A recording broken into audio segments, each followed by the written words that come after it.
எந்த செயலை எந்த ஹோரையில் செய்தால் நல்ல பலன் கிடைக்கும்? பொதுவாகவே ஹோரை அமைப்புகளில் 7 ஹோரைகள் உண்டு.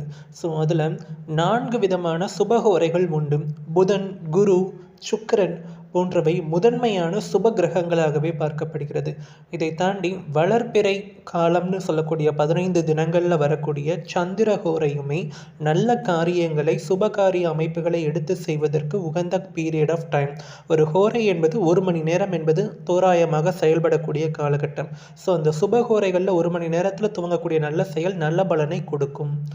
அசுபஹோரை அப்படின்னு சொல்லக்கூடிய அமைப்பு சூரியன், செவ்வாய், சனி போன்ற பாவத்துவமான நிறைந்த பாவ கிரகங்களுடைய ஆதிக்க காலம்னு சொல்லக்கூடிய 1 மணி நேர அமைப்புகள் தினந்தோறும் வரக்கூடிய விஷயங்கள். அது 2 முறை வரக்கூடிய அமைப்புகள், தொடரக்கூடிய அமைப்புகள் உண்டு தான்.